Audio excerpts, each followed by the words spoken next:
Mounce, and she's from Stillwell? Yes. Okay. Oh, just a minute. She was just crowned last month, so. Congratulations. Yeah, November. She's been here since August, so.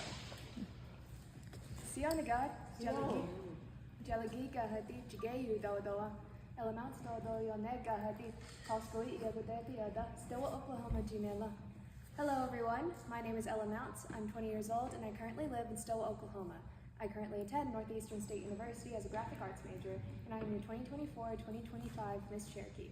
Thank you guys so much for having me tonight. I hope you guys have had a wonderful year, and it's wonderful that you guys are all sitting here learning our language.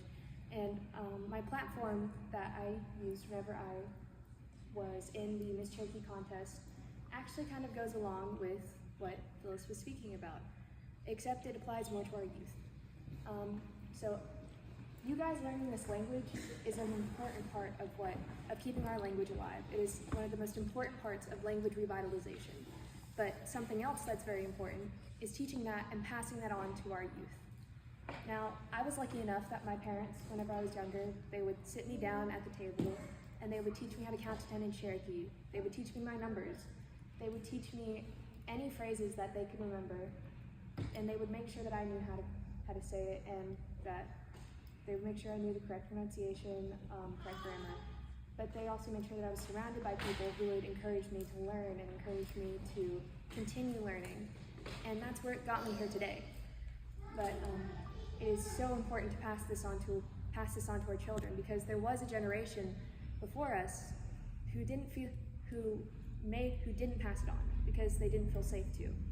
My grandmother was part of that generation. The language was beaten out of her in schools. It's an unfortunate part of our history, but she refused to pass on the fluent language to my dad and his brothers and his sisters in order to protect them from enduring the same abuse that her and her peers endured in school. But now that we're in this time where we're in a language renaissance, we're in a cultural renaissance, we need to be passing this on to our children in order for our language to survive, in order for our culture to survive. And it doesn't matter how much you know. Even if it's just passing on the words OCO, like Phyllis said, your children will remember it. And you never know, it could spark an interest in them, for them to become fluent speakers down the line. And even if not fluent speakers, maybe they go on to learn how to do basketry. Maybe they go on to learn how to make cultural weapons or crafts. Maybe they become the next national treasure. Those possibilities are absolutely endless, but it has to start somewhere. And you guys now have the tools that you need to pass this language on to your youth.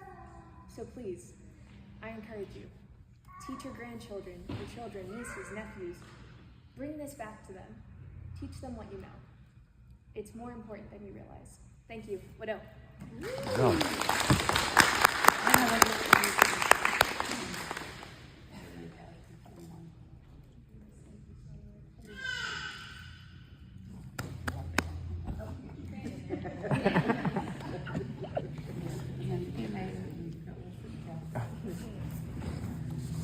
That's my speech for that. Yeah. Pretty good.